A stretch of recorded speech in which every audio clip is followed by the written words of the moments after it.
Bienvenue dans ce nouvel épisode de Make a Toast, un podcast où on parle de tout, même de ce qu'on évite. Aujourd'hui, je me suis refait un petit matcha comme le premier épisode pour porter un toast aujourd'hui à toutes les femmes de cette terre. Parce qu'aujourd'hui, on va parler beaucoup de choses, beaucoup de sujets autour des femmes, mais surtout, on va parler de tout ce qui est tabou et tout ce qui règne autour de la femme dont on évite de parler à chaque fois. Avant d'entamer ce podcast, comme d'habitude, je prends une petite gorgée. On est parti pour cet épisode. Les femmes. On n'a pas trop été gâtés, hein. On dit souvent que les femmes se plaignent, qu'elles ont beaucoup plus de problèmes que les hommes, que nanani. C'est vrai, et en plus de ça, on n'a pas le droit d'en parler. Enfin, c'est pas qu'on n'a pas le droit d'en parler, c'est juste que on a toujours vécu, on a toujours grandi avec cette pudeur sociale étrange autour des femmes. On n'a pas le droit de parler de tout ce qui est intime, de tout ce qui est pas dans les critères que la société nous ont donnés depuis des dizaines et des centaines d'années. On va commencer direct dans le vif du sujet, les poils et les règles. Est-ce qu'il n'y a pas un sujet plus tabou que ça autour des femmes ? Je ne crois pas. Sur TikTok, l'autre jour, je suis tombée sur une vidéo de Romy, qui est une influenceuse, qui disait qu'elle avait des poils sur le menton et autour des seins. Et en fait, je me suis tellement reconnue dans ce qu'elle a dit, parce que moi, depuis que je suis au collège ou au lycée, je m'épile le contour de mes seins. Genre, vous avez le mamelon, et autour du mamelon, moi, j'ai des poils. Et au début, je savais pas trop ce que c'était, j'étais là en mode, qu'est-ce qui se passe dans ma tête ? C'est les hormones, la puberté, ça va se calmer. Sauf que pas du tout, ce n'est jamais parti. Et puis tu sais très bien les poils comment ça fonctionne. T'en arraches un, il y en a 3 qui poussent à côté, t'arraches les 3, il y en a 10. Donc aujourd'hui, à 24 ans, dans ma petite routine, je me rase les aisselles, je m'épile les mamelons et également le menton. Sachez mesdames que si vous avez ça, vous n'êtes absolument pas les seuls. Le fait d'avoir des poils un peu sur le torse et sur le menton, le bas du cou, ça s'appelle de l'hirsutisme. On est plus ou moins sujette à l'hirsutisme, il y a de l'hirsutisme très fort et de l'hirsutisme assez léger. On a également le SOPK qui a changé de nom. Avant c'était le syndrome des ovaires polykystiques qui peut aussi générer un surplus de poils. Pour vous donner des chiffres, il y a environ 10% des femmes qui ont des poils plus élevés que la moyenne. Sachant que la moyenne, on sait pas où elle est. Ça peut être 2-3 poils au niveau des mamelons et puis l'hirsutisme ça peut être 5 à 10 poils. Vous voyez ce que je veux dire ? La moyenne, on sait pas trop où elle est, mais en tout cas mesdames, je vous rassure, tout le monde a des poils. Il y a beaucoup de femmes qui ont des poils au niveau du menton, des seins, plus ou moins au niveau du maillot, des jambes, des bras. Tout ça pour dire qu'un sujet tabou qu'on a créé, au final, c'est tout simplement la réalité. Honnêtement, ça m'arrive de porter des robes alors que j'ai des poils sur les jambes. Des fois, je suis à 4-5 jours de repos au niveau des bras, et alors... Enfin, je veux dire, on se met tellement une pression, surtout l'été, genre encore l'hiver, voilà. C'est pour ça que aussi ça m'énerve, c'est que l'hiver, on est d'accord, mesdames, que on fait beaucoup moins d'efforts que l'été. Tout simplement parce qu'on nous voit pas. L'hiver, on a nos pantalons, on a nos petits pulls.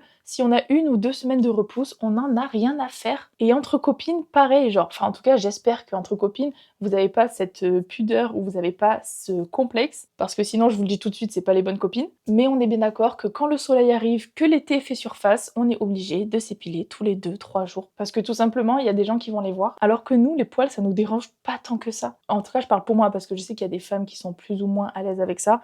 Moi, je suis mais complètement à l'aise. Si j'ai quelques poils, moi ça me dérange pas, sauf l'été ou bien évidemment quand je suis en maillot, je suis là en mode ok, ce week-end je pars avec mes amis à la plage, il va falloir que je m'épile un jour avant. Au-delà des poils, on a aussi les règles. Alors là, les règles, ça a été mais tout un drame pendant des siècles et des siècles. Encore nous, aujourd'hui, c'est tabou chez nous, mais imaginez qu'il y a des endroits où les femmes doivent quitter leur foyer parce qu'elles sont considérées comme impures. C'est-à-dire que pendant qu'elles ont leurs règles, elles n'ont plus le droit de vivre dans la maison, elles doivent sortir de la maison, aller dormir je ne sais où dans la nature, et une fois qu'elles les ont plus, elles reviennent. Non mais on marche sur la tête. Enfin vraiment, il y a encore des croyances comme ça me rend folle.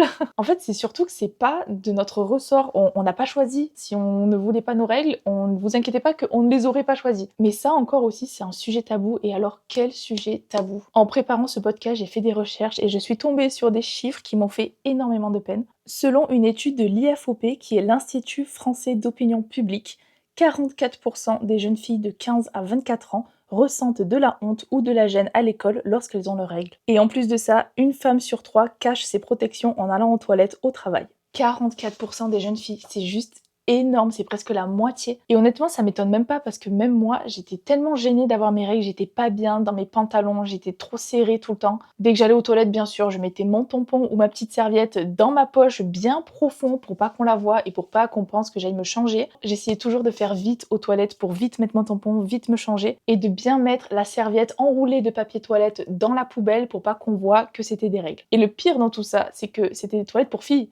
Donc en fait, tout le monde avait ses règles. C'est-à-dire que même entre nous, les filles, on est gênées d'aller aux toilettes et de se changer, alors qu'on est toutes dans le même cas. Après, pour vous rassurer, mesdemoiselles, si jamais il y a des jeunes personnes qui m'écoutent, au fur et à mesure avec l'âge, vraiment, vous vous libérez beaucoup plus sur ce sujet. Et là, aujourd'hui, si j'ai mes règles, j'ai mes règles. Et quand je vais dormir chez une copine, je lui dis, bah écoute, là j'ai mes règles, est-ce que tu as bien une petite poubelle dans la salle de bain ou dans les toilettes pour que je puisse mettre mon tampon bien imbibé de sang à l'intérieur? Est-ce que vous avez bien entendu aussi, une femme sur 3 cache ses protections hygiéniques au travail lorsqu'elle va aux toilettes? Enfin, imaginons la scène, c'est-à-dire que tu as ton petit tampon là dans ton sac, tu vas bien coller ton sac contre toi pour le mettre dans ta poche. Attention, tu ne pars surtout pas avec ton sac aux toilettes, sinon on sait très bien ce que ça veut dire. Donc tu mets ton petit tampon dans ta poche comme ça et tu vas aux toilettes, tac tac tac, tu te changes et tu reviens. Je suis absolument pas en train de juger, au contraire, je suis là pour vraiment éveiller la parole sur ça. J'avoue que moi, la première, je faisais ça, et en fait, un jour, j'étais là en mode, mais en fait, ça m'emmerde, parce que là, j'ai pas de poche, c'est-à-dire que je vais mettre ça où? Dans mon soutif, dans ma culotte, enfin, comment ça se passe là? Et en fait, tout simplement, j'ai dédramatisé le truc, j'étais là en mode, bah ouais, je vais me changer, j'ai mes règles. Mais et alors? Est-ce que là, vraiment, il y a un problème à ce que je parte avec mon petit truc dans la main et que j'aille me changer aux toilettes? Mais non, peut-être que ton collègue de boulot, il va devoir passer avec ça, il va se dire, trop bizarre, elle part avec son truc dans les mains, c'est trop gênant. Et en fait, il va se rendre compte que bah, elle a juste ses règles. Ok, du coup, je retourne à ma réunion, on s'en fout. Donc vraiment, mesdemoiselles et mesdames, les règles, c'est normal, c'est naturel, on arrête d'en faire tout un truc là. Et encore, je trouve que ça va mieux en 2026, même si franchement, on va pas se mentir que c'est absolument pas encore ça. J'avoue que j'ai vraiment de la chance d'être hyper ouverte et d'être hyper bien entourée avec mes amis, ma famille aussi. Ça me dérange absolument pas d'en parler à mon père, ça me dérange absolument pas de lui dire écoute papa, j'ai plus de tampons, quand tu vas faire les courses, est-ce que tu peux m'acheter ceux-là? Tu sais, les 5 gouttes qui sont hyper absorbants parce que j'ai un flux hyper important les 2 premiers jours. Vraiment, ça me dérange absolument pas. Et alors quand je suis en vacances avec mes amis, filles et garçons, parce que j'ai beaucoup d'amis garçons, au contraire, je me sens limite responsable d'en parler pour leur dire les gars, j'ai mes règles, c'est pas grave, ok, genre tout va bien. Si je suis un peu fatiguée, que j'ai moins d'énergie, que voilà, j'ai besoin de me changer et tout, c'est normal. Vraiment, il faut libérer la parole sur ça, il faut...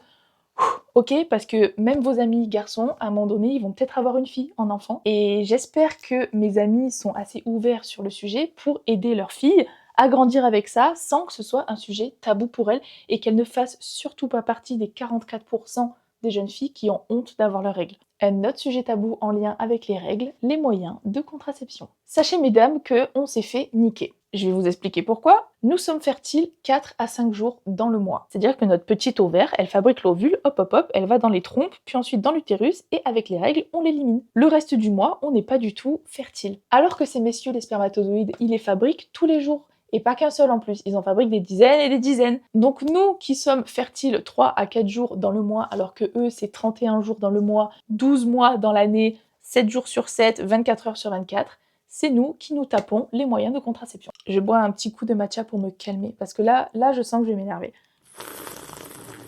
Bon bref, j'avoue que le sujet de ce podcast, c'est pas du tout de vous attaquer vous messieurs, c'est la société qui a fait ça, mais en tout cas, moi ce que je vais vous parler, c'est de tout ce qui est tabou au niveau des effets secondaires des moyens de contraception. Là encore, j'ai fait mes petites recherches et je suis tombée sur un chiffre, tenez-vous bien. Une immense étude danoise ayant suivi plus d'1 million de femmes a prouvé que les femmes sous contraception hormonale ont 23% de risque en plus de se faire prescrire un antidépresseur pour la première fois. Ce chiffre grimpe à 80% chez les adolescentes entre 15 et 19 ans. Est-ce qu'on peut prendre une minute pour process cette information? On n'est pas sur une étude de 1000, 10 000 personnes, on est sur une étude de 1 million de femmes.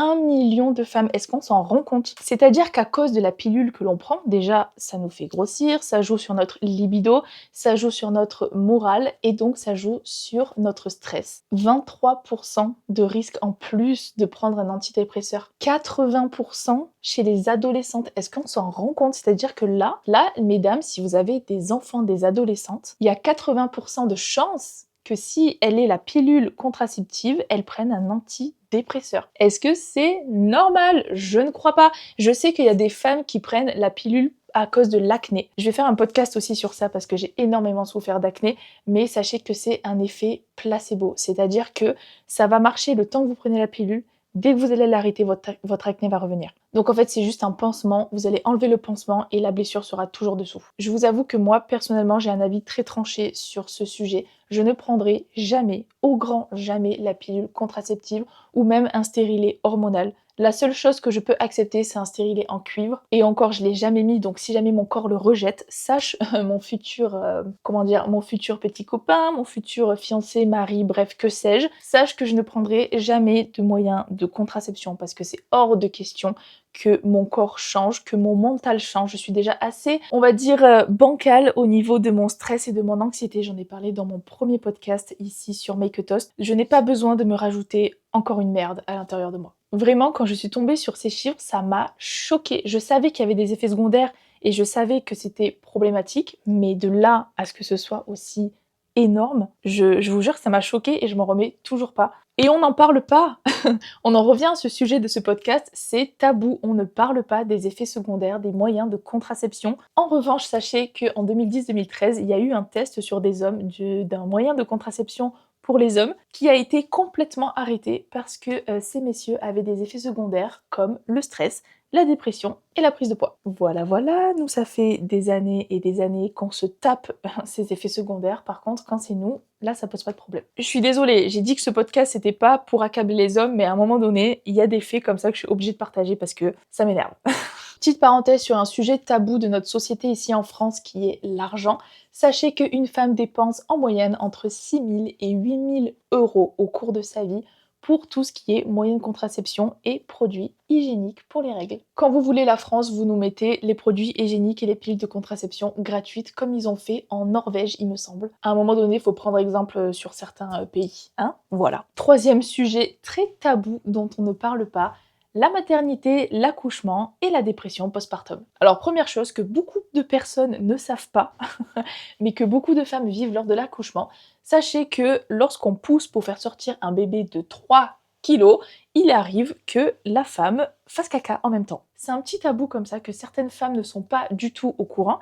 Elles arrivent à l'accouchement, elles poussent et là elles se disent "Oh my god, j'ai envie de faire caca." La honte internationale. Pas du tout. On se détend à ce niveau-là. Vous êtes en train de faire sortir un être humain de votre vagin. C'est ok de faire caca, genre vraiment on s'en fout, c'est vraiment le dernier des soucis. C'est un petit fait comme ça que je voulais dire, je vais pas m'étaler plus que ça sur le sujet, mais voilà, je voulais quand même l'énoncer parce que beaucoup de personnes ne sont pas au courant. Moi, la première, j'ai découvert ça, mais je crois que j'avais vu une interview sur les réseaux ou un truc comme ça. Et je suis allée voir ma mère, je dis "Maman, c'est vrai ça que c'est possible de faire caca pendant l'accouchement?" Et ma mère était là "Bah oui, c'est possible, ça arrive." Ok, alors pourquoi on n'en parle pas? Merci, ok? Donc me voilà en train de vous en parler. Je vais vous parler par contre maintenant d'un sujet énormément tabou autour de l'accouchement et de la maternité dont on ne parle absolument pas parce que je pense que c'est un des sujets les plus tabous autour des femmes, surtout autour des mères. C'est tout simplement la dépression postpartum. Alors je n'ai jamais été maman, en revanche j'ai vu beaucoup d'interviews sur YouTube ou même à la télévision sur ces femmes-là et ça m'a fendu le cœur parce qu'elles étaient vraiment seules au monde, elles pouvaient en parler à personne. C'est tellement tabou que c'est limite interdit d'être triste après la naissance de son enfant. On est toujours là en train de dire oui, la maternité, c'est la plus belle chose qui m'est arrivée dans ma vie, d'avoir des enfants, c'est magnifique, nanana. C'est pas vrai, enfin, il n'y a pas que ça, il y a aussi tout ce qui est difficulté, c'est dur d'élever un enfant, vous dormez pas aussi après la naissance, et des fois, vous vous reconnaissez plus, votre corps a énormément changé, vous avez énormément d'hormones dans le corps qui sont déréglées après l'accouchement, enfin, c'est normal qu'à un moment donné, des fois, la maman, elle se sent complètement perdue et ça peut arriver qu'il y ait des dépressions postpartum. Là encore, j'ai fait des recherches et vraiment pour vous rassurer, mesdames, sachez qu'il y a eu une étude qui a été faite qui montre que 16,7% des mères souffrent d'une vraie dépression postpartum dans les 2 mois qui suivent l'accouchement. C'est presque une femme sur 6. C'est énorme. Vous imaginez une femme sur 6, toutes ces femmes-là qui se sentent seules et qui sont seules dans leur coin, qui peuvent pas en parler parce que c'est tellement tabou et c'est limite interdit d'être triste à la naissance de son enfant que finalement, en plus, elle se renferme en elle-même et le fait de pas en parler, c'est de pire en pire en fait. Encore, il peut y avoir des femmes qui ont le courage, et bravo à vous mesdames, d'aller voir une psy, d'en parler à leur mère, d'en parler à quelqu'un, à une amie, mais il y a des femmes qui n'y arrivent pas parce qu'elles ont tellement honte qu'elles n'en parlent pas et tout simplement, elles vivent leur dépression toutes seules et c'est encore plus difficile. Donc sachez mesdames que vous n'êtes pas les seules et vraiment, si jamais ça vous arrive, par pitié, parlez-en. Il faut en parler et il faut enlever ce voile, cet énorme tabou autour de ça. Ça va juste empirer la situation et en plus de pas profiter de vous, de pas profiter de votre propre corps, vous allez pas profiter du début de relation que vous avez avec votre enfant et plus tard dans le temps, l'enfant va le ressentir et en fait ça va l'empêcher de grandir et vous, ça va vous empêcher de créer une relation avec lui. Et en plus de ça, plus tard, vous allez culpabiliser parce que vous allez vous dire que c'est votre faute si votre enfant il est comme ça à cet âge-là, alors que vraiment, on se calme, il faut vraiment respirer, confiez-le à votre mari, confiez-le à votre maman, confiez-le à votre conjoint si vous n'êtes pas marié, enfin bref, vous avez compris, à la personne avec qui vous vivez, et prenez du temps pour vous, allez en parler, c'est hyper important. Je vais terminer ce podcast sur une dernière partie qui me tient aussi un peu à cœur, parce que en fait, même moi au début, je m'en rendais pas compte, et de plus en plus, le fait d'avoir voyagé, j'ai voyagé 6 mois en Amérique latine, donc j'ai vraiment vécu avec le strict minimum, et en revenant, je me suis vraiment rendu compte d'une chose, c'est que en fait, toute cette chose autour du tabou de la femme, autour de la honte qu'elles ressentent